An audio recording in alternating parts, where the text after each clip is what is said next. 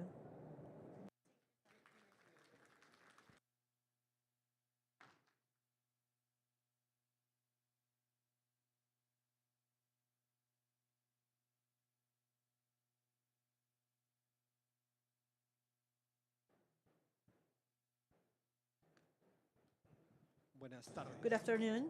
Muy interesante la charla. Very interesting, the presentation. Actually, the idea is that we're aware for the consumers products that have these characteristics and to also have quality packaging. However, because of different reasons, costs, maybe not knowing, many times we act by demands of the international market that gives you specific norms for environmental considerations or commercial ones because from the consumer or the buyer.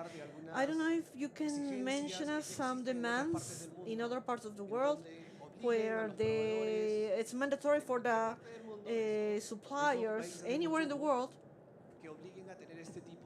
to have this kind of technology as a standard. Sí, bueno, Yes, normalmente normally it depends a lot on not only on the countries but also the companies you work for. Vamos a suponer una compañía americana como Walmart. For example, Walmart, an American company, if you want to sell them, they have their demands, they have their specifications. I cannot tell you which ones they are. Because when we talk with our local clients, something to comply with that demand. From the environmental point of view, it's important because they're not going to sell you from night to day. You have to work this way or I'm not going to buy from you anymore. No, they give you some time. So if these companies don't prepare on time, they can either be ready or almost ready, so the cost of changing into what they're looking for is going to be easier for them and it's going to be cheaper for them. And that is sort of the message. The changes are not from night to day, so they wait for the last minute for them to start thinking then, okay, we need to do these changes. No. In the agricultural world, I'm not in the agricultural world. We are in the backstage, but they tell us that they export the same product to a market, and that market wants it in a specific way. They export to other market the same product, and they know I want it like this, and like this, and like this. So it's different demands, different buyers. Okay. So that is the role of working with suppliers that can give you information. We are a multinational, and therefore, when they tell us something, we have access to tell them, okay, who do you want to export to?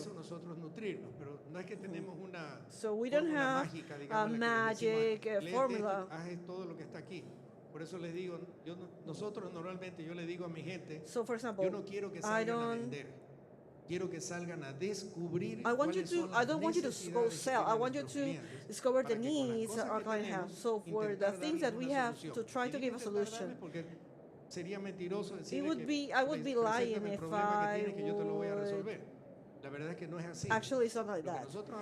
What we're doing is discovering, we have many solutions, we have many brands at different level, but in the end, nobody has everything.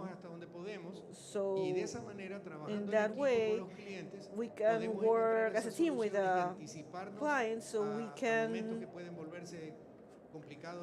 I mean, there can be painful moments if you don't think ahead of time. Bien, agradecemos al señor Samuel Castro por su excelente exposición. Muchas gracias, Samuel.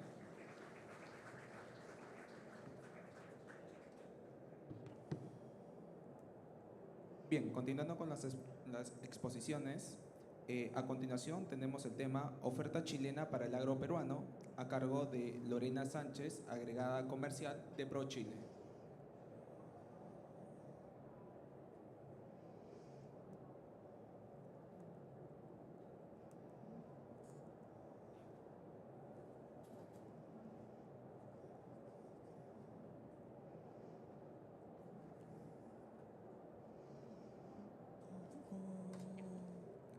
Hola, muy buenas tardes a todos y todas. Les agradezco primero a ADEX este espacio que nos dan para mostrar un poco de la oferta chilena para el agro peruano. Mi nombre es Lorena Sánchez y soy la agregada comercial de ProChile acá en Perú y soy parte de la Embajada de Chile. Para comenzar esta pequeña presentación, quiero que vean un video de Chile un poco para que conozcan un poco de nuestro país.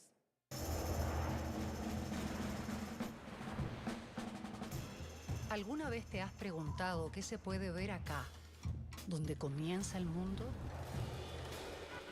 Donde comienza el mundo se puede ver el futuro.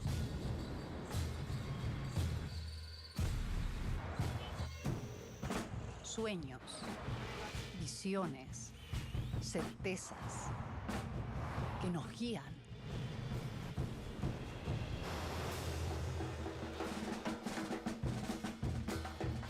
La fuerza de nuestra gente, que cree, que crece.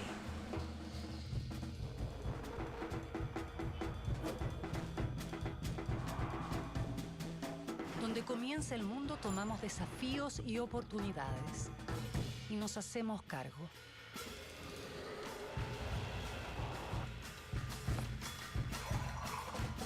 Sabemos que esto es solo el comienzo, que desde Chile podemos ver el futuro y nos importa.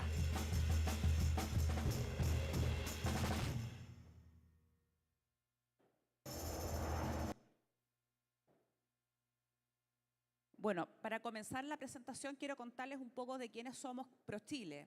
Y en ese sentido quiero contarles que somos la institución del Gobierno de Chile, de la Cancillería de Chile, que promueve la oferta exportable, las exportaciones de bienes y servicios de Chile en el mundo. Somos el organismo homólogo a lo que es acá en Perú, PROMPERÚ, ya para que ustedes tengan una idea. Y lo que nosotros hacemos es promover la oferta de las empresas chilenas de bienes y servicios, también la atracción de inversiones a Chile y también la atracción del turismo. Contamos con una red de 56 oficinas comerciales en todo el mundo, una de ellas acá en Perú, las cuales están ubicadas en los mercados estratégicos para Chile y lo que hacen estas oficinas comerciales son identificar las oportunidades comerciales para las empresas chilenas.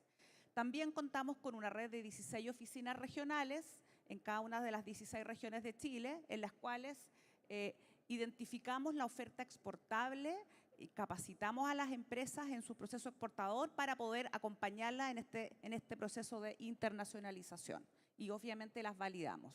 En definitiva, lo que somos ProChile, nosotros somos un ente que une la oferta con la demanda. Esa es nuestra labor, unir la oferta con la demanda. Nosotros como mercado, aquí en Perú, por ejemplo, vemos cuáles son las oportunidades que existen para que empresas chilenas puedan llegar a ofrecer sus productos acá al Perú y nuestra red de oficinas en Chile identifica la oferta.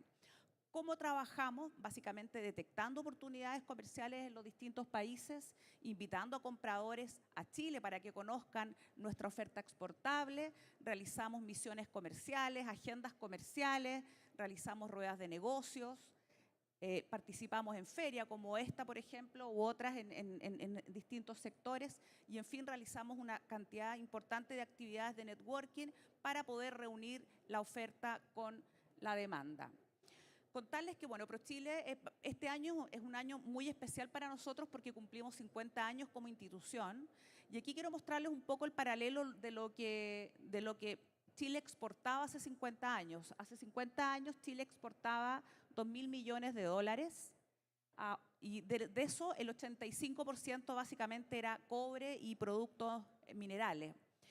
Versus lo que, si traemos esa misma película al año 2023, hoy día es completamente distinto. Las exportaciones de Chile hasta el año 2023 son más de 94.000 millones de dólares y el 46% de ellos son productos que no son cobre y que no son litio ni minerales. Por lo tanto, durante estos últimos 50 años se ha realizado en general en el país un trabajo importante de crecimiento de las exportaciones acompañado de la política de apertura comercial de Chile y también esto ha generado también la diversificación de nuestra oferta exportable.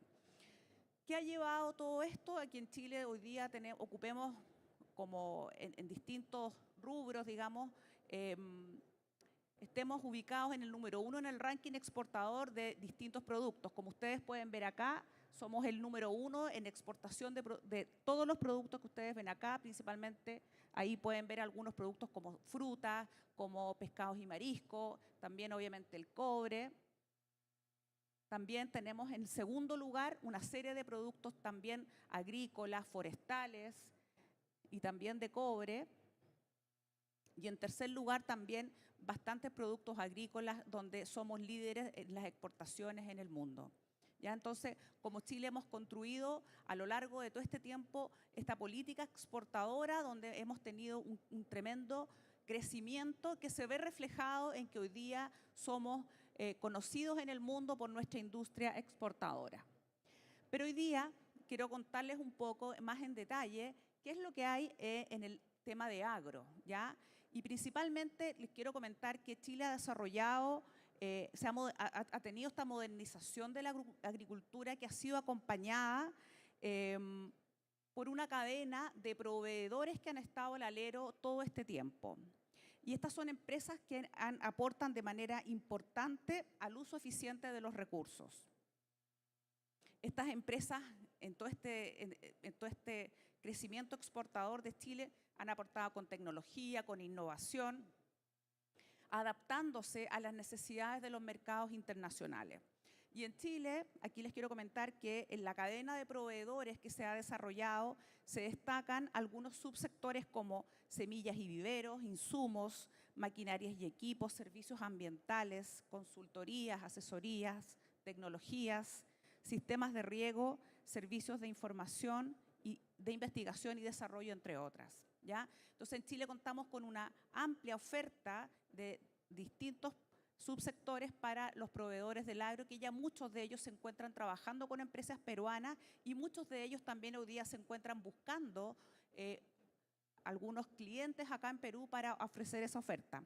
Hoy día también me acompañan acá 5 empresas chilenas que están en una misión comercial en Perú actualmente, vienen llegando de Trujillo y están ahora en Expoalimentaria y que están también haciendo contactos con empresas peruanas para mostrar su oferta.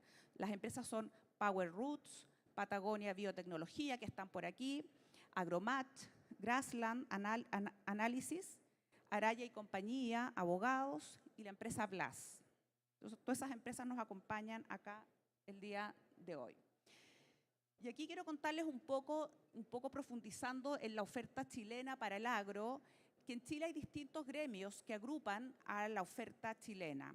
Uno de ellos es Agrotech, que es un hub que reúne empresas, startups, emprendedores, organizaciones no gubernamentales y entidades estatales, todos ellos en torno a la tecnología para el agro. ¿Con qué objeto? Con el objeto de difundir y promover empresas de agrotech para potenciar su comercialización.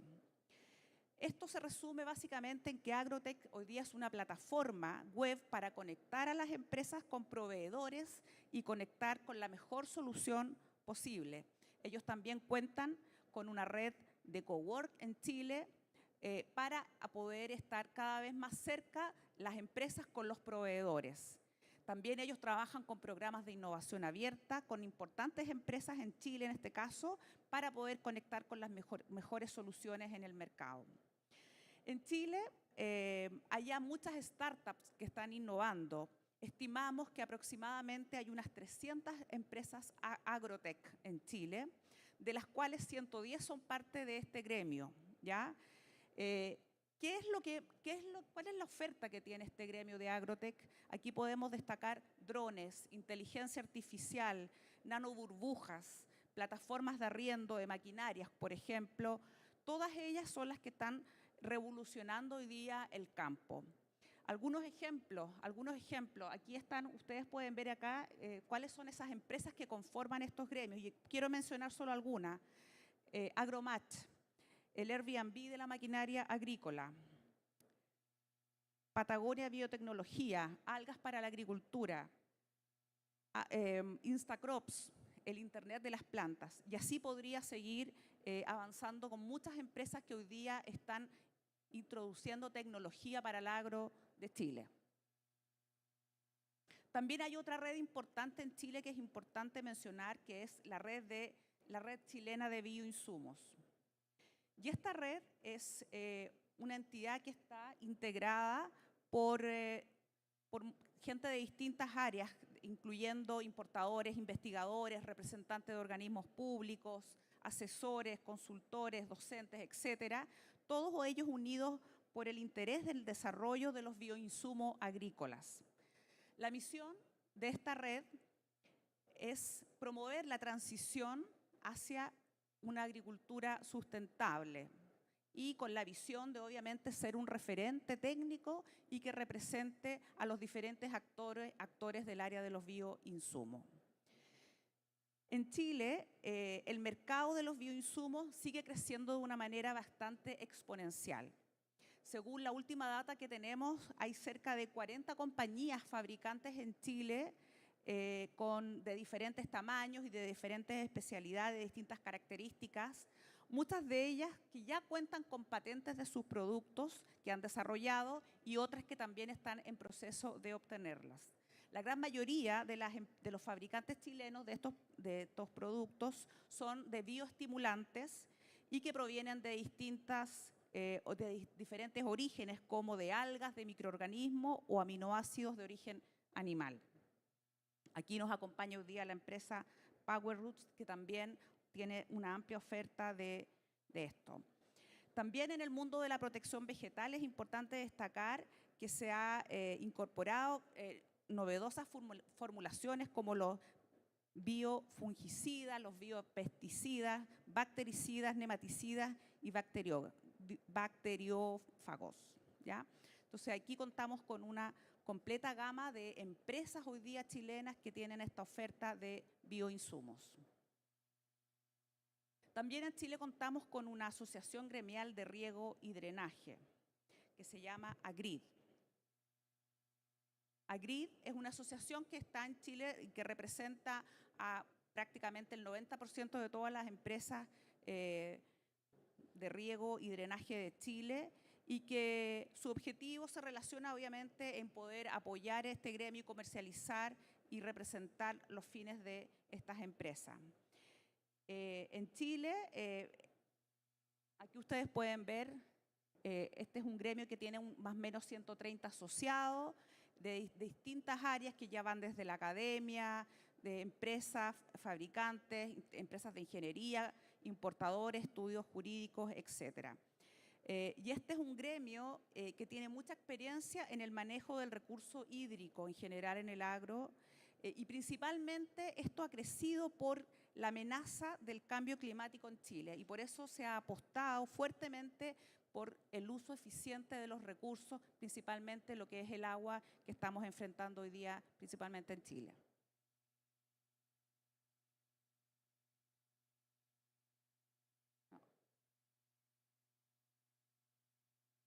Y por último, también quiero contarles que Chile también tiene una asociación gremial de viveros, ¿ya? Que se llama AGB, y que el objetivo de ello es posicionar a Chile entre los países potencia de producción de plantas de calidad, tanto para el mercado nacional y ser una plataforma exportadora para el mundo. Este es un gremio que no está corriendo.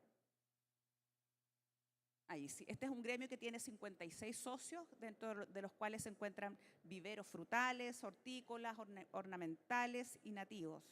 Estas empresas exportan y trabajan y abastecen el 85% del mercado nacional y el 95% también de la exportación, del mercado de exportación de planta.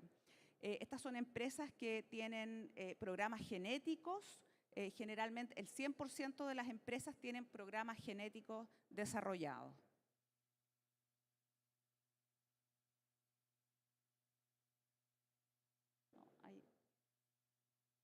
Aquí comentarles que los viveros chilenos tienen una gran experiencia en general, principalmente tienen un vasto trabajo con el Perú.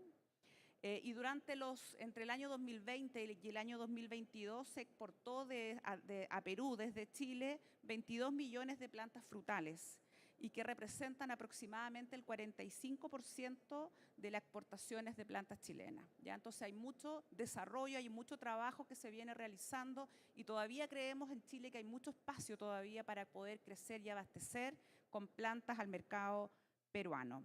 Actualmente hay 19 especies de plantas de origen chileno que cuentan con su análisis de riesgo de plagas y cumplen obviamente todos los requisitos fitosanitarios para ser exportado de Chile a Perú. ¿Cuáles son esas especies que actualmente tienen la apertura de mercado? Aquí podemos ver en esta lámina, en este cuadro, cuáles son cada una de las especies y cuál es el tipo de variedad que actualmente cuenta con los permisos sanitarios correspondientes para ser exportado a Perú. Así es que creemos que aquí podemos seguir trabajando mucho de la mano, hay nuevas variedades que cada vez se van desarrollando, estamos trabajando con mucho interés ahora, por ejemplo, en el tema de los cerezos, que sabemos que hay mucho interés acá en el Perú también en poder desarrollar. Ahí están los contactos de Viveros de Chile.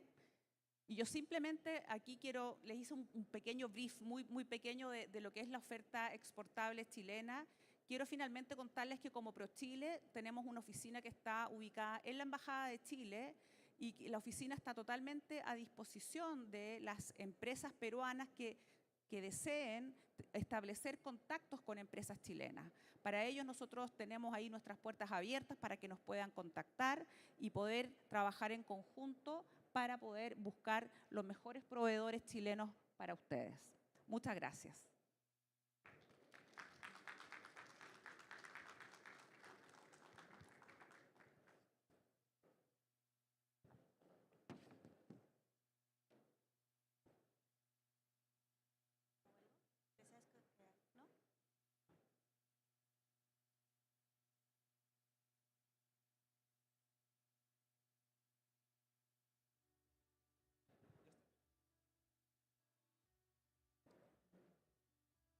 Bien, los invitamos a que por favor puedan marcar nuevamente su credencial para la última ponencia y puedan tener su certificado del último expositor. ¿Sí? En 10 minutos iniciamos nuevamente con la exposición. Muchas gracias.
Estimados asistentes, por favor, tomar asiento para la última ponencia.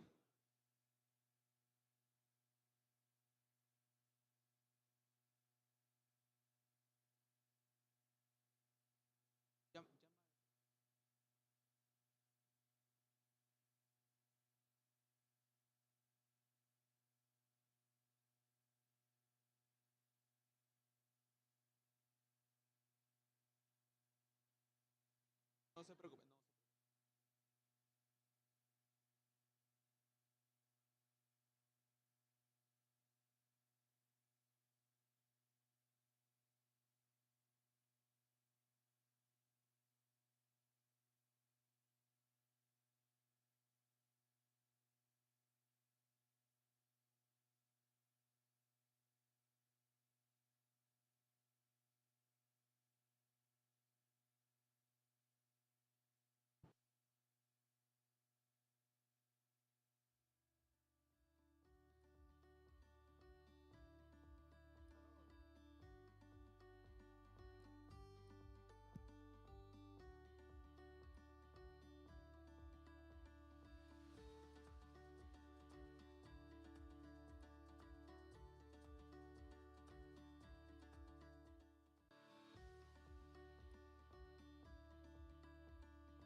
Bien, continuando con las exposiciones, ahora nos toca presentar al señor César Ramírez, gerente general de Vigilant, con el tema robotización, inteligencia artificial y ciberseguridad para la empresa futuro.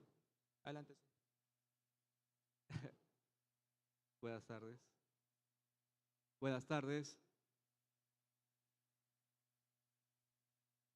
Buenas tardes, mi nombre es César Ramírez, gracias por venir. Es un honor estar aquí con ustedes. Antes de empezar, quise poner esta imagen para que imaginemos que estamos en el avión y empieza una gran turbulencia. Los aparatos de oxígeno comienzan a caer y el piloto nos dice: damas y caballeros, prepárense para el impacto. ¿Cómo se sentirían ustedes? En un minuto pasa nuestra vida y nos ponemos a regresar para saber si vamos a sobrevivir. Bueno, yo vengo acá a decirles que nos preparemos para el impacto, porque la robotización, la inteligencia artificial y la ciberseguridad va a hacer que muchas empresas no sobrevivan. No todos vamos a sobrevivir. No va a sobrevivir el que es más fuerte o el que tiene más dinero, sino aquel que se puede adaptar más rápido al cambio.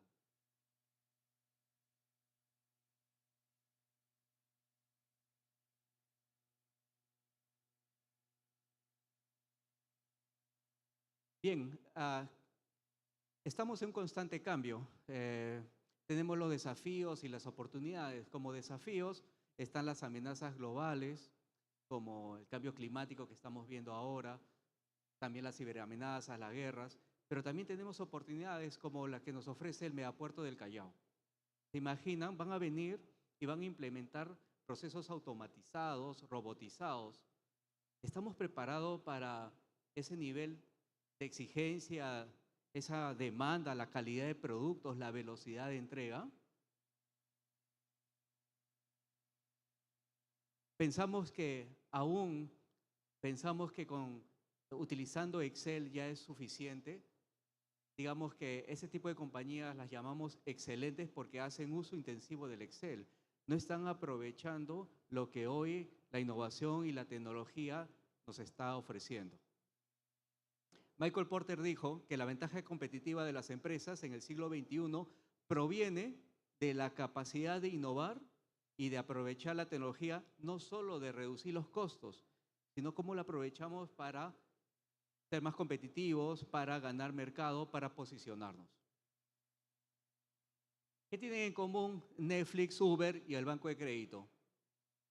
Todas ellas hacen uso de la innovación y de la tecnología para ser más competitivos. Por eso están un paso más adelante. Nosotros queremos ser más competitivos, pero ¿estamos realmente, sinceramente, estamos haciendo innovación en nuestra compañía? Pónganse a pensar. ¿Y cómo estamos utilizando la robotización o de qué manera la podemos utilizar la robotización, la inteligencia artificial y la ciberseguridad para ser más competitivos? ¿Qué cosa es la robotización? La robotización es las actividades repetitivas, llevarlas a un proceso automático, en palabras sencillas, ¿no? Imagínense que las tareas repetitivas que toman días, muchas horas, que puede ser registrar documentos, procesar, enviar correos, etcétera, se pueden hacer en un minuto. ¿Acaso no les daría ventaja competitiva frente al resto? Veamos este ejemplo de una compañía a la que hemos ayudado. Esta es una tienda que envía 2.000 pedidos al mes a una empresa que se dedica a la producción y comercialización de abono en las principales tiendas del país. La tienda, o sea, la compañía tiene que procesar 2.000 órdenes, generar 2.000 facturas de distintos ítems, generar 2.000 guías y programar los despachos. Eso les causaba errores de cálculo, duplicidad, había mucha rotación de personal porque la gente se aburría, tenía que hacer 30 horas a la semana de este proceso, había retrasos, pérdidas y multas, y obviamente un daño a la imagen y a la reputación dentro de la empresa hacia sus clientes. ¿Cómo la automatización pudo ayudar a esta compañía? Primero, ¿cómo lo resolvimos? Comenzamos a diseñar un proceso que las actividades repetitivas puedan ser automatizadas, ¿no? Primero que procese las órdenes, luego genera las guías, genera las facturas y programa de despacho. ¿Cuánto fue la inversión? $4,000. 0 errores. Se pasó a 3 minutos los procesos que tomaban varios días y varias horas. Un ahorro anual de $32,000. Eso generó mayor productividad, mejor entrega optimizada, mejoró la imagen y mayor competitividad. Hoy la compañía ha decidido seguir apostando por la innovación porque sabe que le está generando estar un paso más adelante de la competencia.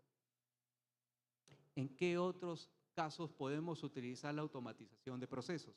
En la gestión de inventarios, en el procesamiento de pedidos y despachos, procesar muchas facturas y los pagos también, hacer la conciliación bancaria y contable, gestionar los proveedores, monitorear los precios del mercado y de la competencia, predecir la demanda, procesar las nóminas, gestionar los subsidios de salud, hacer los pagos, reportes operacionales, notificar a clientes y proveedores.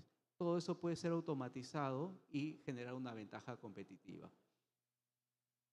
El otro punto que quiero tocarles es la inteligencia artificial. Según Jeff Bezos, que es el fundador de la compañía de comercio más grande del mundo, dice que estamos en los primeros días de la inteligencia artificial y su impacto será tan profundo como fue la electricidad. ¿Se pueden imaginar?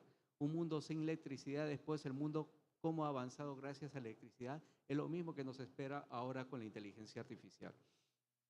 Les presento a Tan Jung, es la CEO de NetDragon, Websoft de Hong Kong. Como se darán cuenta, Tan Jung es una IA, es una humanoide, es la primera CEO humanoide con inteligencia artificial que fue lanzada en el 2022 y dirige una compañía de software. No estoy diciendo que vamos a reemplazar los CEOs, pero esto es lo que está pasando ahora mismo. Esto pasó hace 2 años, ni siquiera ahora, hace 2 años. Entonces, ¿cómo podemos nosotros, no vamos a reemplazar al CEO y a las personas, pero cómo podemos empezar a utilizar la inteligencia artificial para sobrevivir a este impacto que se nos viene? ¿Qué aplicaciones tiene la IA en los procesos de negocio? Por ejemplo, podemos identificar productos defectuosos en vez de hacerlo de manera tradicional. Hoy, los videos procesan mucho más rápido que la vista humana, lo hace mucho más eficiente. También podemos anticipar la demanda y reponer los productos, porque lee estadísticas, lee el mercado y te puede estar sugiriendo reposición. O, este es un avatar mío, puede generar una un programa de capacitación técnica y atención a reclamos, porque a veces los programas de capacitación técnica son un tanto aburridos, pero si combinas la inteligencia artificial y las personas quieren ver personas conversando o hablando, se sienten más identificadas y hay mucha contribución. O también la identificación de plagas, que ha comenzado a utilizarse bastante para evitar que se propaguen cuando son identificadas. Y este es un caso reciente en que yo mismo he estado involucrado, cómo hemos aplicado la inteligencia artificial, detectando las vulnerabilidades cibernéticas antes que lo hagan los atacantes. Estar un paso adelante del atacante, ¿no? ¿Y cómo lo hacemos? Procesamos millones de registros que se generan en los servidores, cuando se envían los correos, cuando se está navegando, cuando se está procesando dentro de la información. Entonces, con la inteligencia artificial que estamos utilizando, lo hemos conectado con OpenAI, leemos millones de registros, entrenamos a la inteligencia artificial para identificar las vulnerabilidades y obtener recomendaciones. Y de esa manera comenzar a cerrar esos huecos de seguridad. Esto hice algo antes de venir. Estaba interactuando con ChatGPT. Miren lo que dice. Estamos conversando y me responde: de nada, siempre es un placer hablar contigo. Si tienes más preguntas o necesitas ayuda, aquí estaré. Disfruta tu día. Y yo le digo, ¿quién es Aiden? Y me responde, Aiden es el nombre que elegiste para referirme a mí en esta conversación. Si lo piensas, representa la idea de un asistente que busca iluminar y ayudar como un pequeño fuego de conocimiento y apoyo. Es una forma amigable y cercana de interactuar. ¿Te gustaría saber algo más sobre el nombre o sobre de mí? ¿Te imaginas si esto le damos voz o si le damos una cara digital? Pero este es solamente un ejemplo. Nos puede ayudar como un asistente, nos puede ayudar a procesar información, a interpretar. Realmente la inteligencia artificial va a reemplazar al Excel. Es el nuevo Excel, es una herramienta más que vamos a comenzar a utilizar cada vez más. Como dice Andrew Ng, que es el fundador de Coursera, la inteligencia artificial es la nueva electricidad. Y finalmente, acerca de la ciberseguridad, que es otro aspecto que está impactando en las compañías, ¿no? El problema de los ciberataques es una amenaza tan grave que en el Foro Económico Mundial le han dado una categoría del problema de cambio climático. Tiene una categoría de la escasez de recursos.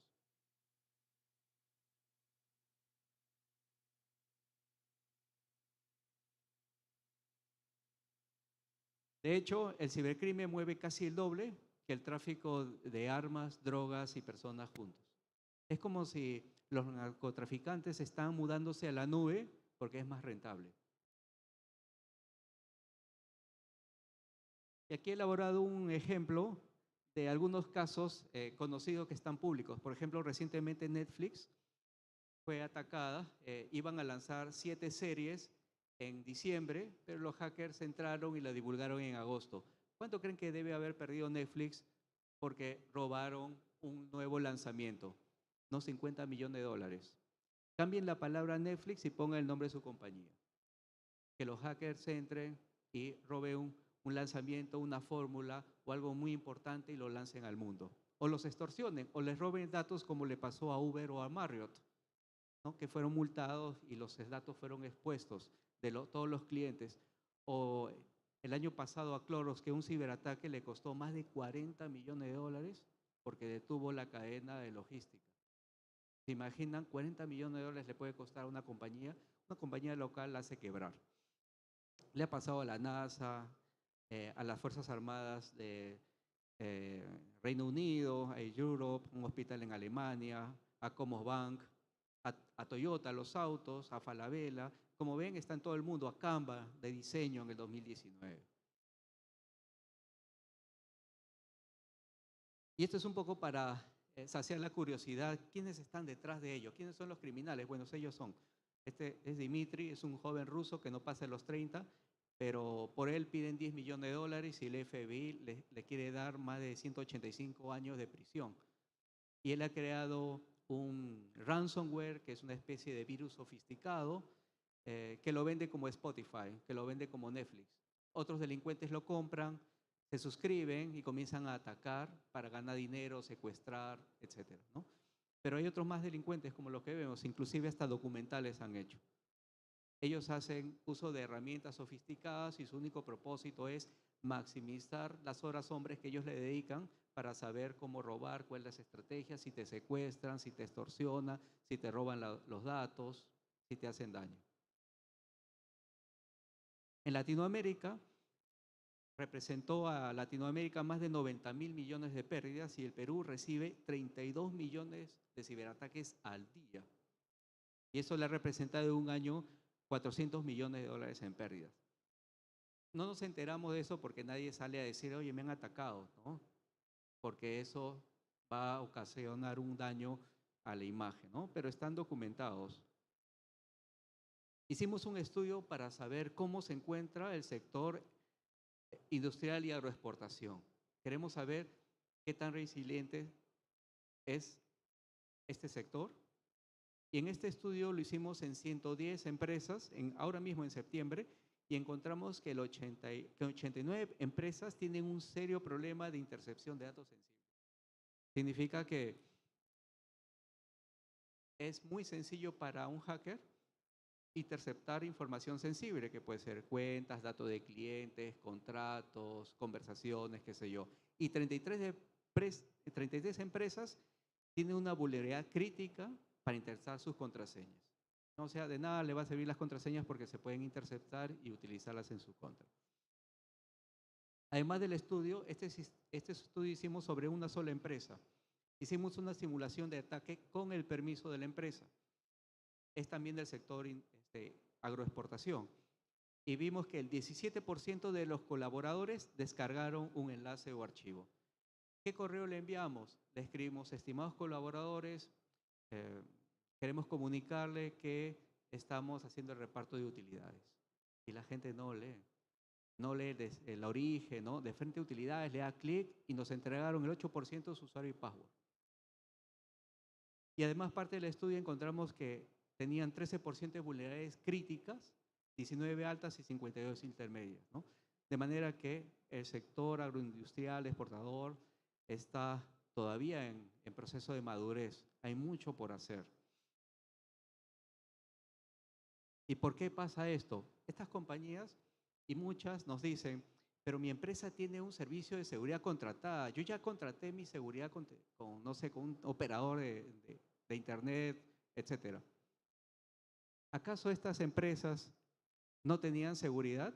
El Ejército Peruano, Banco de la Nación, Banco de Crédito, San Marcos, y todas ellas han sido víctimas de ciberataques, ¿no? También está documentado. Y todas ellas tenían sistemas de seguridad. ¿Y por qué sucede esto?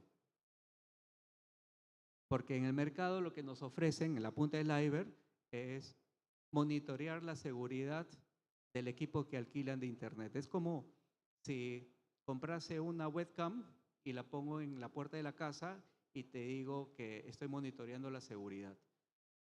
Eso no es suficiente. ¿Por qué? Porque un delincuente se puede disfrazar, puede romper la cámara, entra por la cochera, entra por la ventana, entra por cualquier lado. Lo que realmente necesitan las empresas es sensibilizar a la alta gerencia para que pueda destinar presupuestos y tome en serio la seguridad, así como a los colaboradores. También se necesita no solamente detectar las vulnerabilidades, sino comenzar a remediarlas. ¿Qué son las vulnerabilidades? Es como si en tu casa tienes 20.000 huecos por donde se puede entrar una amenaza. Hay que cerrar esos 20.000 huecos. Y hay que implementar soluciones avanzadas de detección y respuesta ante amenazas. Y también las compañías pueden tener un seguro de ciberseguridad. Así como tenemos seguro para el auto, tener un seguro para salvar la seguridad de la empresa. Quiero que se hagan esas preguntas si trabajan en alguna compañía. ¿Cuántos ciberataques recibe mi compañía? ¿De dónde provienen? ¿De qué tipo son? ¿Qué usuarios están siendo atacados? ¿Qué sistemas están siendo atacados hoy? ¿Cuáles son sus vulnerabilidades? Si no pueden responder estas preguntas, pueden ser ustedes las próximas víctimas. Este es un ejemplo de un cliente que solamente en el mes de julio estaba recibiendo de Rusia 20.000 ataques, casi 1.000 de México y casi 200 de Francia. Hoy, este cliente que hemos ayudado, el día de hoy hemos visto que de Rusia han recibido 77 ataques. Significa que trabajando en ciberseguridad se puede hacer frente y reducir abismalmente esos abundantes ciberataques.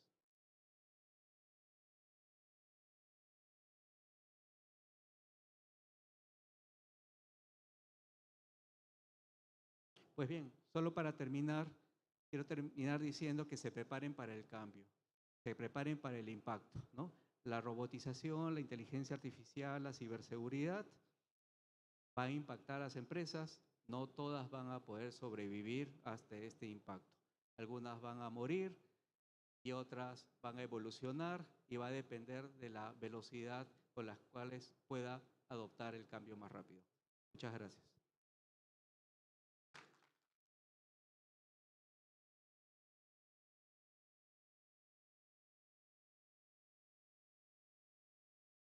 ¿Alguna pregunta por parte del público?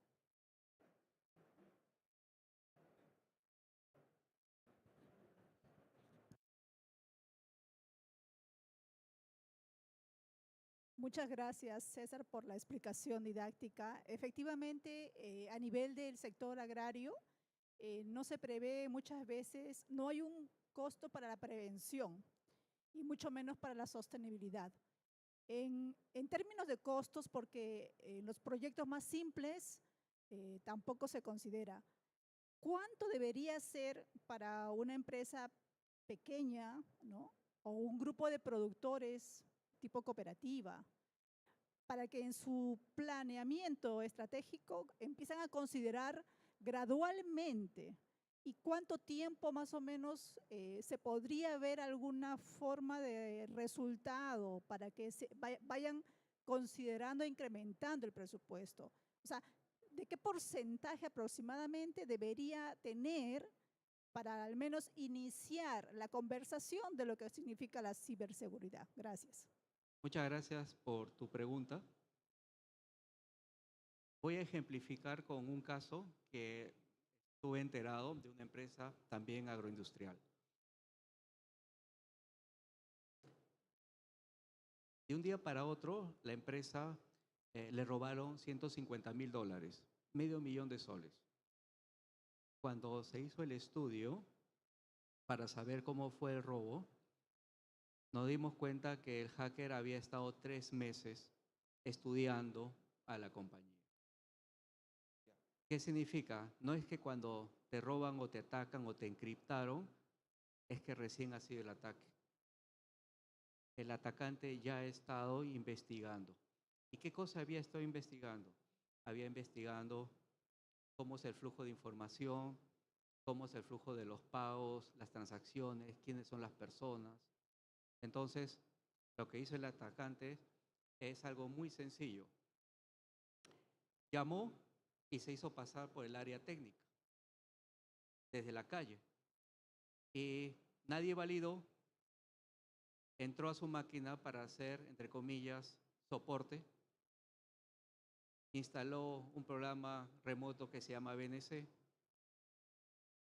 desactivó el antivirus, instaló el software que quiso, comenzó a aprender a replicar toda la información, esperó el día del ataque, porque ya sabía las fechas, cómo era el movimiento, y robó una transacción, simuló una transacción que fue aprobada y que ya no pudo revertirse, de $150,000. Ahora tu pregunta es, ¿qué porcentaje?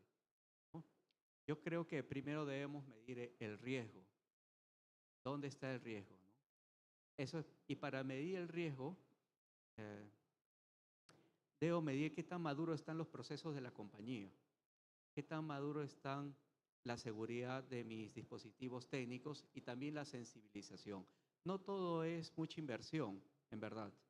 Sensibilizar a los trabajadores es reunirlos, hablarles al respecto, y algo que nos ha dado mucho resultado es hablarles, ser parte técnica, sino conectar más con ellos con lo que le puede pasar en su entorno personal, en su familia, en sus finanzas personales, porque puede vincular con los aspectos y los intereses de la empresa. Ahí cuánto gastaste, 0, pero también puedes llamar a un consultor que pueda ayudarte a hacer el programa para que tenga mayor impacto. Con respecto a la detección de vulnerabilidades de tus equipos, de tus servidores, de tu website, de tus computadoras, del propio celular, hay herramientas gratuitas y también con servicios de bajo costo que te pueden decir qué sistemas están muy críticos. Una vez que tú sepas eso, ya comienzas a hablar con tus otros proveedores o pedir ayuda a comenzar a reparar lo que te está mostrando que está en rojo, ¿no? Concentrarte en lo que está en rojo. Pero también es importante la madurez en la empresa. Y para medir la madurez de la empresa, la primera persona que tiene que ser sensibilizado es el dueño. Porque cuando tú me empezaste hablando del planeamiento estratégico, ¿quién hace el planeamiento estratégico? Es el dueño, el gerente general, con su equipo directivo. Entonces, cuando haga el FODA, así como hace la fortaleza, las oportunidades, las debilidades, en las amenazas debe colocar los ciberataques, los ciberriesgos. De esa manera, cuando haga su FODA cruzado, va a comenzar a determinar algunas acciones para mitigar, para afrontar. Y también sería bueno medir la ciberseguridad, digamos, el nivel de seguridad de la compañía. Cómo administro las contraseñas, cómo administro las cuentas, la seguridad, cómo está en el backup. Pensar de esta manera, ¿qué pasa si ahora me encriptan todo? Pueden decir, yo tengo el backup, pero ¿has restaurado el backup? Una compañía estuvo sacando un backup encriptado durante un mes. Cuando llegó el día del ataque, el gerente de sistema dijo, pero tenemos backup, restauro el backup y el backup está encriptado. Ya hace más de un mes venía encriptándolo. No le servía para nada porque nunca hizo una prueba de que si el backup estaba funcionando. Entonces, invertir en ciberseguridad de lejos es mucho más barato que estar pagando un rescate o empezar la compañía de cero. Ese es por un lado. Y por otro lado, algo que hemos visto es que tú inviertes en ciberseguridad, eso va a impulsar unas reformas y unas mejoras en la tecnología. Y como hemos visto a lo largo de toda la exposición, hoy hemos comenzar a invertir en innovación y en tecnología para ser más competitivos.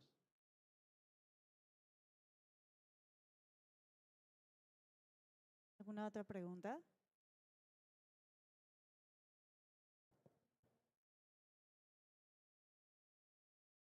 David Dávalos, un gusto, gracias. Igualmente con toda la sala. Tengo entendido que la transformación digital ya está empezando, ¿no?, a generar algunos resultados dentro de los mercados, tanto comerciales como algunas otras actividades en servicios, podríamos considerarlo. Sin embargo, también, ¿qué porcentaje actual tendríamos de esta transformación digital, sobre todo en el área de automatización de procesos, que veo que está siendo bastante tocada con lo de la inteligencia artificial? Sin embargo, a opinión, pero me gustaría conocer la suya, estas herramientas actuales solamente son muy predictivas. Todavía creo que no generan este tipo de automatización que buscamos a futuro para ciertos procesos comerciales. ¿Cómo considera usted que podríamos abordarlo desde el nacimiento de una empresa pequeña, una pyme, podríamos indicarlo, para que no sufran de este tipo de ciberataques o también de falta de productividad o eficiencia a futuro? Claro, muchas gracias por tu pregunta. Me voy a apoyar de una lámina. ¿Se puede? Vamos a retroceder una lámina. Creo que esto te puede ayudar bastante. Más que todo es porque este es un caso real.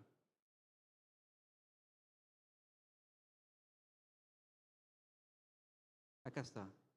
Este es un caso real. Esta es una compañía que produce abonos. Es una compañía de 30 personas en el área de producción. Es una pequeña empresa, en verdad. 30 personas en el área de producción y 3 personas en el área de administración. Trabaja con Sodima, con Home Center, ¿no?, con este tipo de compañías que le hacen 2.000 pedidos al mes de abonos en distintas líneas, con distintos productos, distintos tamaños. Entonces, es bastante complejo. ¿Y qué tienen que procesar? Ellos ya están sistematizados. Tienen un software, un ERP, por decirlo así, donde procesan las órdenes, las facturas, pero tienen que descargarlas. Tienen que descargarlas y después hacerlas en el sistema, ingresarlas al sistema para generar facturas, guías. Luego, a mano, tienen que programar los despachos. Y luego eso genera pues muchos errores de cálculo, duplicidad, ¿no? Y al final las personas rotan porque se aburren, se frustran, porque le dedican 30 horas semanales de todos los días. Imagínense estar ladrillando, golpeando todos los días lo mismo, la gente se aburre. Eso genera en la rotación misma y las pérdidas, que generan retrasos. El cliente los multaba y está dañando la imagen, la relación con el cliente. ¿Cuánto puede significar la imagen, la reputación del cliente? Es un montón, ¿no? Entonces, en las empresas del sector agroindustrial o industrial, hay mucho por hacer.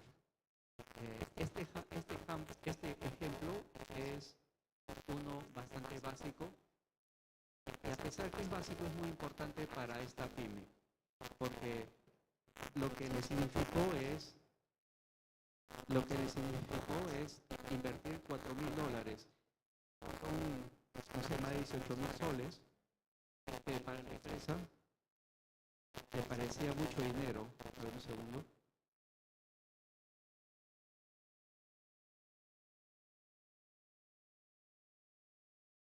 ¿No? Tuvo que invertir $4.000, pero eso lo llevó a conseguir 0 errores. Lo que hace el software es grabamos toda la forma de trabajo de estas personas. Para 30 horas que le tomaba, pasó a 3 minutos. O sea, fue brutal. Obviamente eso le generó un ahorro de $32.000, le generó mayor productividad, le cambió la imagen a la relación y eso también le dio más confianza, más fe de seguir invirtiendo.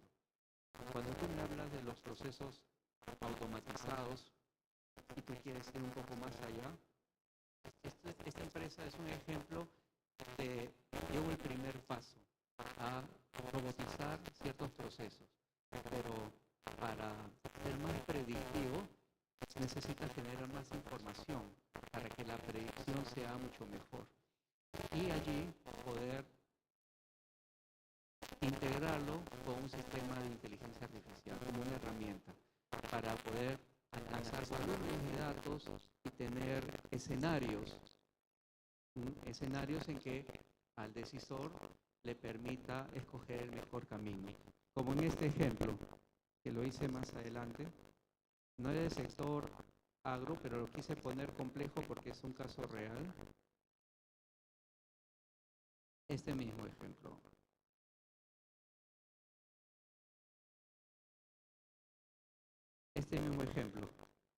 En este caso, estamos procesando millones de informaciones de varios meses.